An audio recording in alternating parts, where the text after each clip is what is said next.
بسم الله الرحمن الرحيم والنازعات غرقا والناشطات نشطا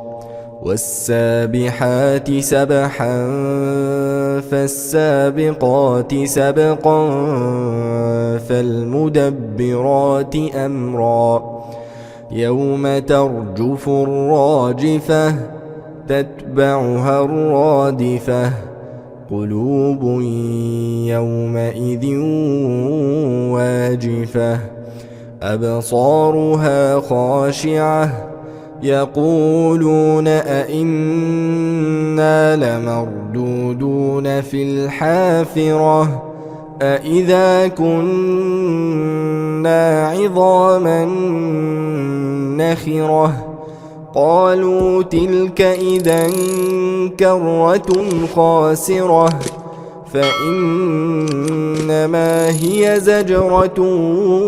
واحدة فإذا هم بالساهرة هل أتاك حديث موسى إذ ناداه ربه بالوادي المقدس طوى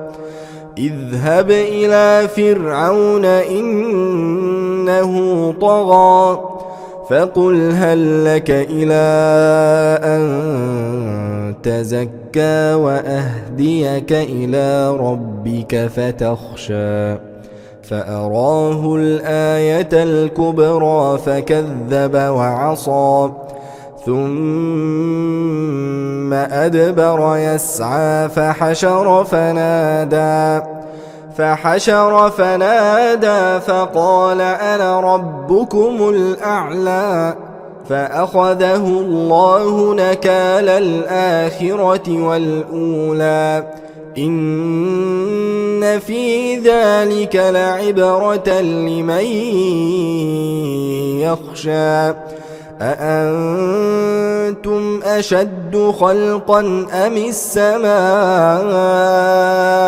بناها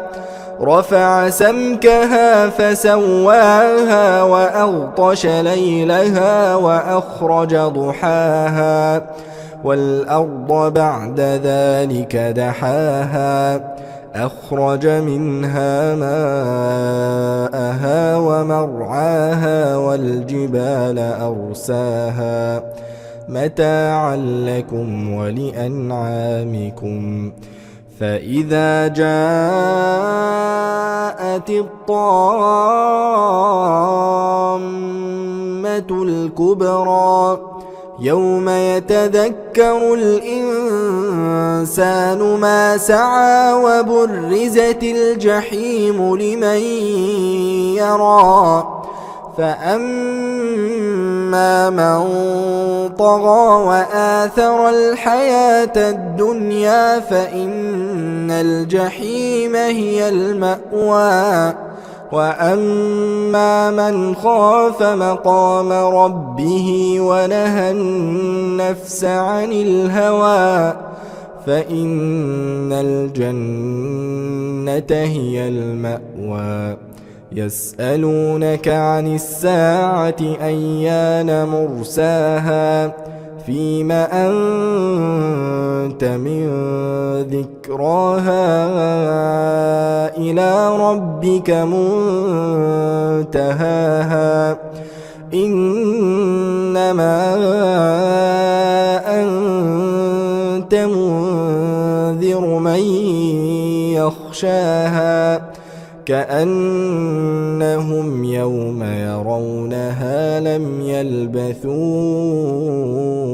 إلا عشية أو ضحاها.